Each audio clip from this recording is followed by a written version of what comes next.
Вітання, шановні глядачі та підписники. Як завжди, з вами я, Сергій Макаренко та життєві історії. У минулому сюжеті ви дізналися про мій перший досвід перебування в Швейцарії, переміщення між кантонами і містами, а також як я отримав статус захисту. Якщо ви вперше натрапили саме на це відео і вам потрібен початок історії, то в описі переходьте за посиланням до першого сюжету. Тож не будемо зволікати і рушаємо далі. Діставшись за адресою, я ввійшов у сучасний просторий хол, в якому замість однієї стіни була велика скляна перегородка з кількома віконцями для спілкування зі співробітниками. За склом стояла молода дівчина і спілкувалася англійською з якимось арабом. Я почекав за столом, і коли вона звільнилася, підійшов до віконця. Вона почала до мене звертатися англійською. Я ж сказав, що майже її не розумію, і вона перейшла на російську. Я вже давно принципово з російськомовними розмовляю тільки українською мовою, тому, почувши російську, звернувся до неї українською. Ви б бачили її обличчя. Її аж перекосило від злоби та ненависті, але вона мусила мені надати інформацію і скерувати, куди мені їхати далі. Я одразу зрозумів, що натрапив на кацапку та українофобку. Уже згодом, спілкуючись зі співробітниками ОРС, мені сказали, що вона з України, з Донеччини і досить довго мешкає у Швейцарії, ще до початку повномасштабної війни. Але її ставлення красномовно говорило, як вона ненавидить українців і все, що пов'язано з Україною. Мені ще пізніше довелося декілька разів у координаційному центрі перетинатися з цією особою, і мої міркування підтвердилися, але про це розповім згодом. Отже, надавши мені необхідні супровідні документи зі схемою проїзду і майже не говорячи до мене, вона швидко зникла з поля зору. Подивившись на схему і забивши адресу в Google Maps, я побачив, що мені потрібно їхати потягом у населений пункт під назвою Дітлікон. Він знаходився недалеко від Цюриха, фактично це передмістя. Тож я попрямував до вокзалу на поїзд до цього містечка. Цього разу я вже досить швидко зорієнтувався і знайшов платформу, звідки мав відправлятися потяг до Дітлікона. Плюс я встановив додаток від швейцарської залізниці SBB, в якому дуже зручно було знаходити потрібний маршрут, дивитися розклад, а також купувати квитки. На повну потужність цей додаток функціонував за умови оформлення Swisspass. Але ця дія мене ще тільки очікувала. А поки мені стартового функціоналу цілковито вистачало. За якихось 15 хвилин я доїхав до залізничної станції Дітлікона. І знову, орієнтуючись по мапі, під дощем пішов у напрямку прихистку. Діставшись з точки на мапі, я побачив гарний, здається, 5-поверховий будинок і подумав, що це є табір для біженців. Але, увійшовши в хол, я побачив багато літніх людей, а жінка з персоналу бюро здивовано, намагаючись зрозумілою мовою, повідомила мені, що це не прихисток для біженців, а будинок для літніх людей, а прихисток десь поряд. І біля його входу має бути інформаційний планшет із уже знайомими мені буквами ОРС.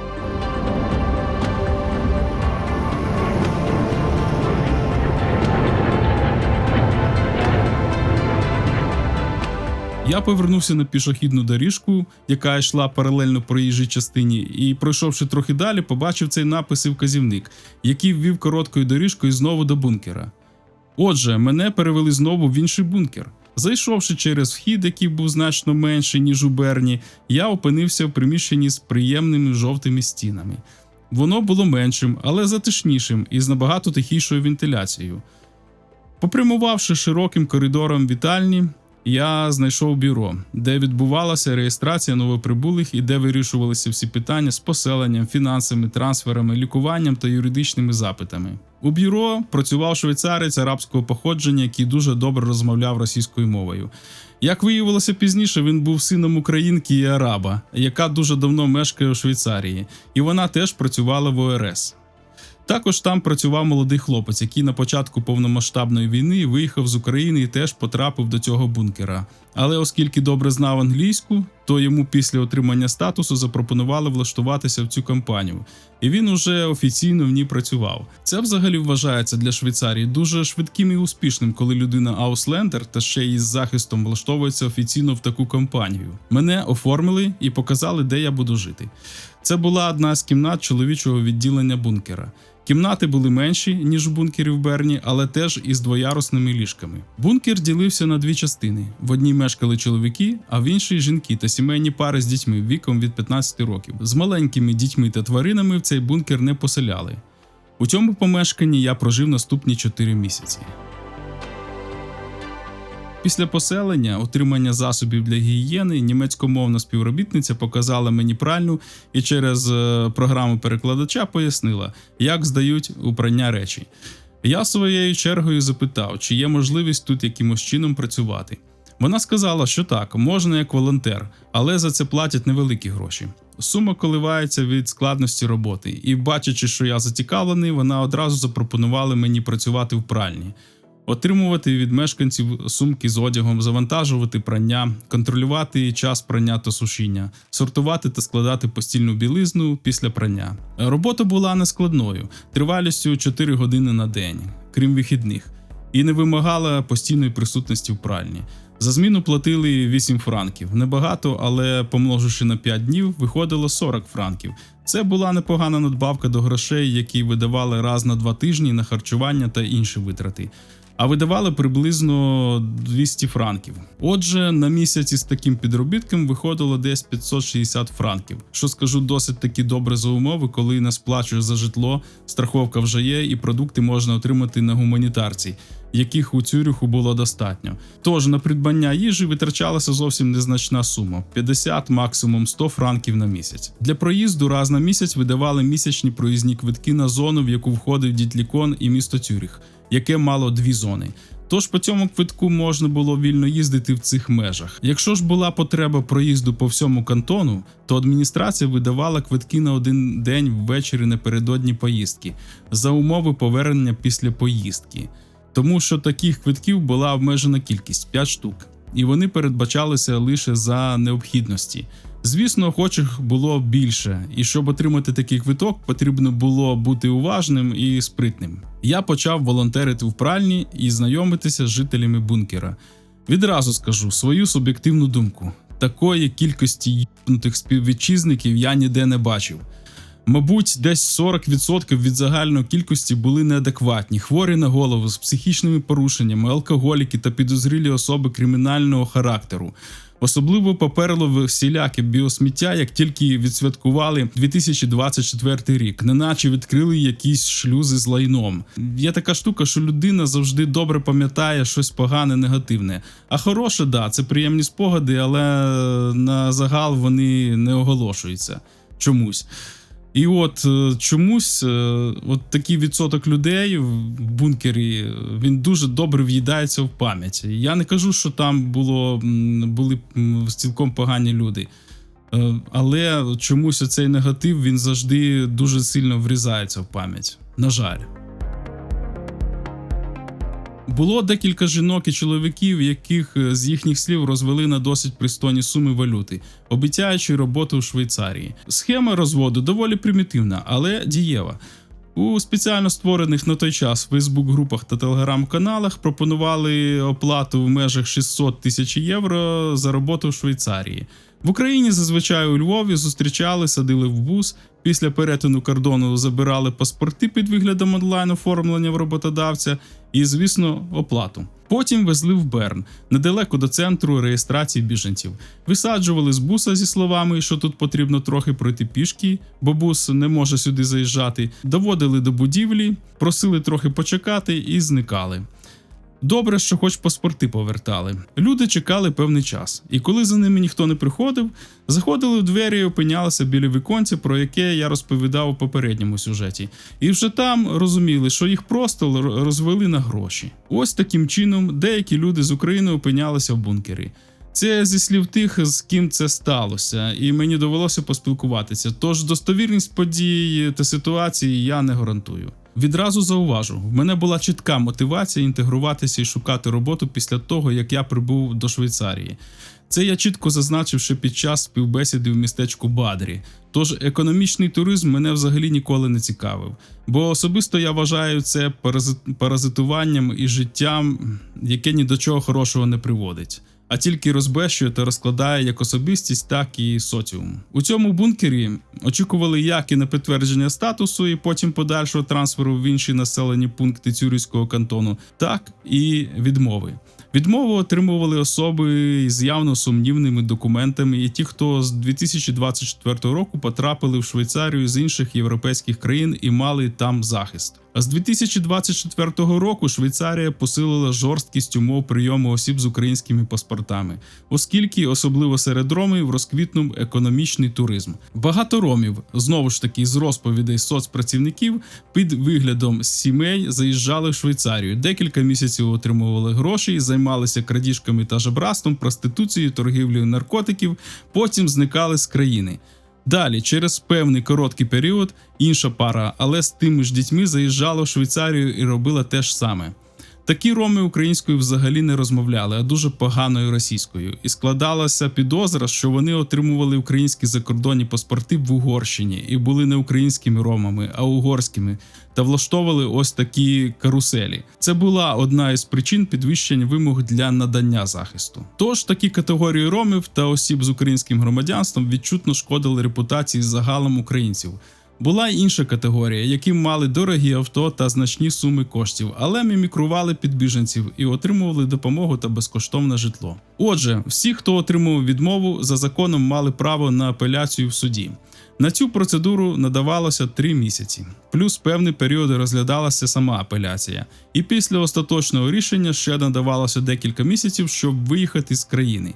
Таким чином, особа мала близько року часу проживання в Швейцарії і весь цей час отримувала гуманітарну та фінансову допомогу. За час перебування в бункері мені довелося бути свідком п'яних розбірок, наклепів, крадіжок їжі, заздрощів, що яскраво висвітлювало зріз української ментальності в негативних її проявах. Звісно, значна частина мешканців бункера були адекватні і розсудливі, і це дуже вибішувало іншу бидло-частину мешканців. Також з моїх спостережень чомусь дуже багато українців і навіть із західних частин України за кордоном спілкуються чомусь російською.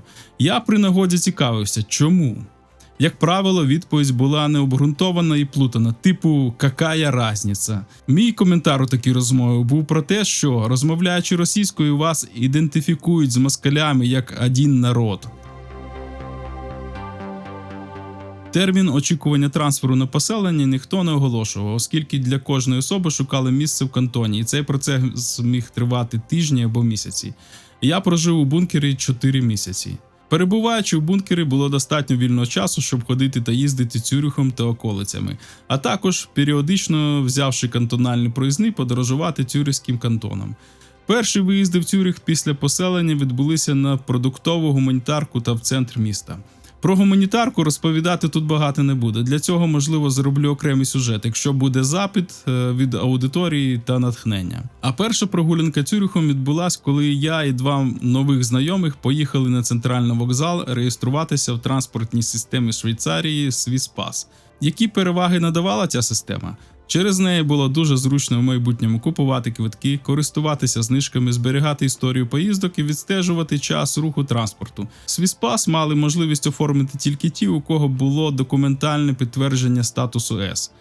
Ще одна причина оформлення полягала в тому, що ми отримали акційний купон зі знижкою на 3 місяці за 33 франки, яка давала можливість користуватися знижкою в 50% при купівлі квитків на проїзд по всій Швейцарії, і якою я лише один раз скористався. Один з нас досить добре розмовляв англійською, тож ми успішно, за допомогою співробітника SBB, зареєструвалися в системі, оплатили пробні періоди знижки Halbtags, тобто це 50% знижки, і, отримавши відповідь, що наші картки нам надішлють поштою, у бункер пішли гуляти Цюрихом.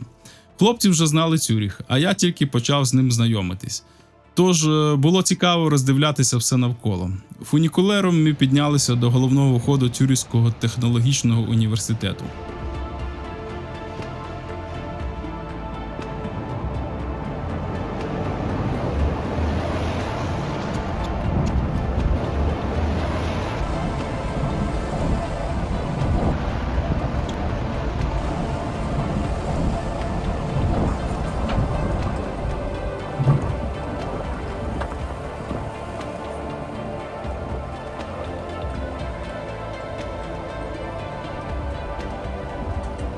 На площі біля входу був оглядовий майданчик, з якого відкривався вид на значну частину міста та озера.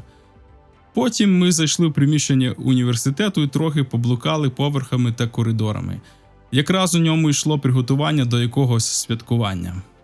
Потім ми розділилися, оскільки вони мали якісь свої справи, а я мав час просто поблукати вулицями міста. Далеко від центру я не заходив, тому неспішно ходив вуличками і розглядав архітектуру та вітрини магазинів. Зазначу, що Цюрих досить компактне місто і досить стиснуте в плані щільності будівель.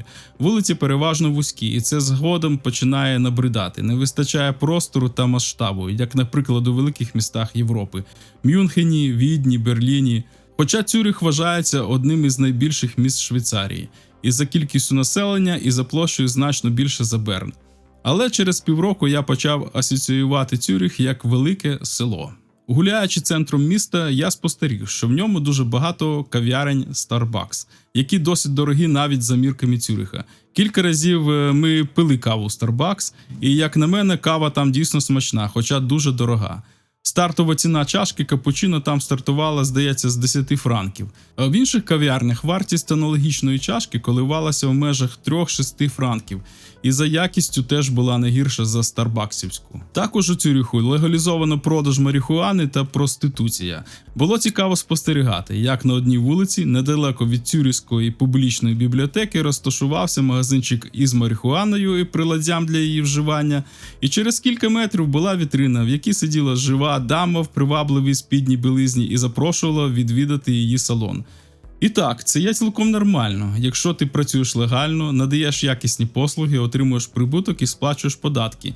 Ніякого кришування силових органів та чиновників. Все чесно і прозоро. Находившись вулицями, я попрямував до вокзалу, щоб повертатися до бункера. У поїзді я спостерігав такий ось вертеп. Починалися різдвяні свята, і люди вже почали святкувати.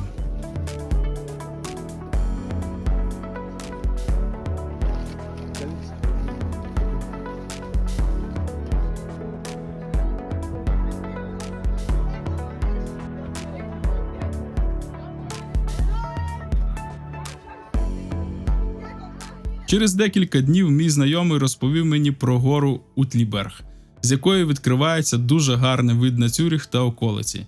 Тож я вирішив відвідати цю гору. Розпитавши про маршрут, як туди дістатися, я вирушив в дорогу. Прибувши на вокзал, я побачив ялинку та торгові будинчики в центральному залі вокзалу. Приготування до Різдва йшло повним ходом. Потяг до Утліберга відходив із колій вокзалу, які були найстарішими, і з них починався Цюрихський вокзал, як мені згодом розповіли. Всі потяги, які рухаються за маршрутами з гарними краєвидами, там, де є багато туристів, мають великі оглядові вікна, через які дуже зручно милуватися краєвидами. Потяг до Утліберга був один із таких. Залізниця нагору йшла серпантином і місцями мала досить відчутний кут нахилу. Але для потяга це була не проблема, оскільки такий тип потягів спеціально сконструйовано для гірських місцевостей. Також у деяких гірських регіонах Швейцарії на особливо крутих ділянках є зубчаста залізниця, в якій на рейках і на колесах потягів є зубчасті виступи, за допомогою яких збільшується щеплення і поїзд впевнено рухається вгору чи спускається згори. Звісно, все це коштує чимало грошей, тому вартість проїзду в Швейцарії досить висока. Наприклад, місячний проїзний по кантону Цюрих у другому класі коштує 169-240 франків на місяць, залежно від того, з якого часу вранці вам потрібно їздити. Але по цьому квитку вам гарантовано забезпечено якісний та пунктуальний залізничний, трамвайний, автобусний і навіть водний транспорт. Діставшись з кінцевої зупинки Утліберг, я разом із групками швейцарців і туристів попрямував до вершини гори з оглядовим майданчиком. Дорога до вершини була не надто довга і крута, тож я досить легко подолав цей відрізок шляху. Це була перша гора, на яку я піднявся в Швейцарії. На самій горі лежав сніг, але не було надто холодно. Погода була гарна, і я міг подивитися на панораму, яка відкривалася з гори.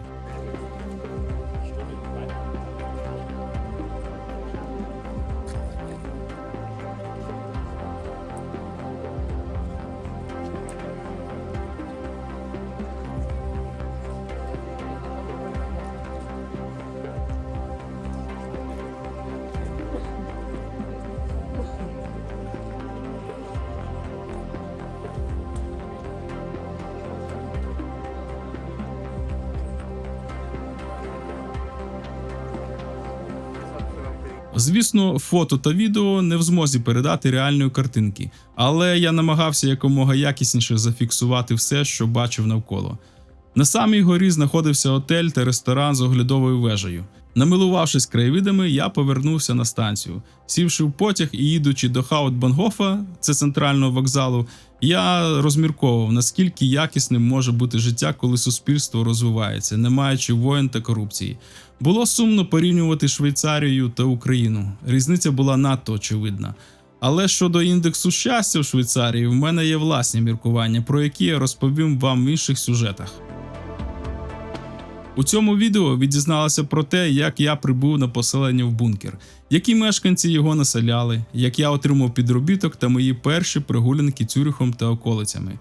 А у наступному сюжеті я продовжу розповідь про життя в бункері та Швейцарії, заплутаність бюрократичної системи та хто приїхав до мене з України. Підписуйтеся на мій канал та ставте нагадування, щоб не пропустити наступні сюжети.